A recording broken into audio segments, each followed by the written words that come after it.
Good afternoon, Diabo, and to our viewers at home. Of course, today marking day 2 of the Africa Energy Indaba in Cape Town. And this is where those discussions have really been ongoing from yesterday coming into today. We're talking today about transitioning. We're talking about really bringing everyone on board. Earlier on, we saw the Department of, women, people with disabilities as well, just brought into the conversations as well, really just championing women to ensure that they're not left behind as we're looking for solutions here. Most of those companies also here taking the opportunity to exhibit and show us what they've got as solutions, because some of them as delegates here have been positioned to bring those solutions. This Indaba coming at an opportune moment, Diabo, to just look into the economies of these countries on the African continent, knowing very well at this point in time that South Africa on its own, it's really struggling to keep the economy going. And some of these solutions here will just a short-term, long-term, just create and come through for the economy, create jobs as well, because most of these countries are bleeding jobs. And they're saying that it's really attributed, as we speak right now, to that energy imbalance. And some of them are really not having anything to work around with. I'm going to bring someone that is really a role player in this space. He's Yusuf Sayed, joining us as a chairperson, a CEO and founder of YSA, a company, an engineering company. You've worked in this space for quite some time. You have vast experience also around Eskom and around the local economies as well. Just let us in on what we can expect in this 3 days. That maybe it's something that you've not had before, because we know very well that we're looking for solutions. But some of the things that are said here that were said last year. Welcome to the SABC.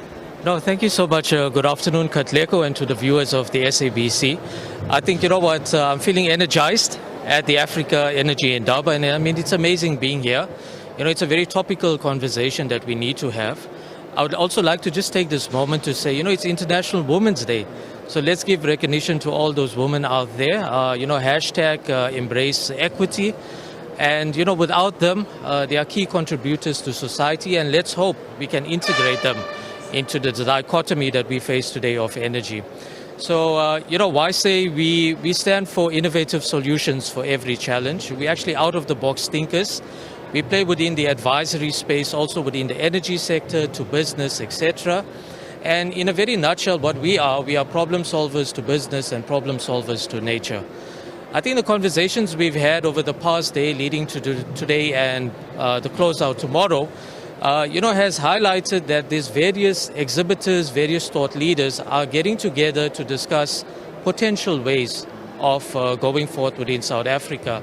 A lot of focus has been placed with regards to coal, a lot of focus has been placed towards renewable energy and the just energy transition, and how do we progressively move forward as a country as well as a continent to ensuring that this critical supply of electricity is maintained. I would like to profess that we need a balanced and a very mixed energy consideration coming from the ex-nuclear sector as well.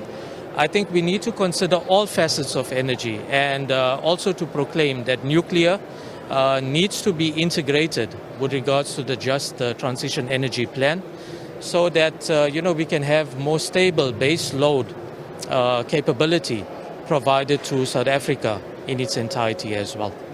We know very well as well that really when you look at the infrastructures of some of these facilities that we're working around, let's talk about Eskom. For instance, for the longest of time, that infrastructure has not been doing well. You've basically been working for Eskom for some time as well. Just let us in on where we find ourselves, and if it's really critical that whatever energy mix that we're bringing onto the grid, into the system, is maintained long-term, short-term, so that we get the best out of these facilities and not just build the structures, leave them there, and then at some point we panic because they've deteriorated over time. Yes. I think, perhaps the statistic speaks for itself with regards to the energy availability factor that's been disclosed towards the public itself, and which is also an indication of Eskom's performance.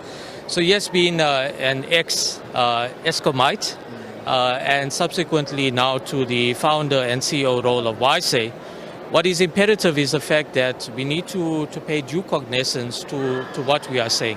So always take a simplified approach to problem solving. And in this case, yes, we do sit with a problem which we acknowledge. I think from an ESCOM perspective, the team is doing an amazing job. Truth be told, I think we need to acknowledge it. So at the end of the day, in saying that, the reliability-centered maintenance is a key factor which we need to keep into mind in order to maintain the current fleet which ESCOM has.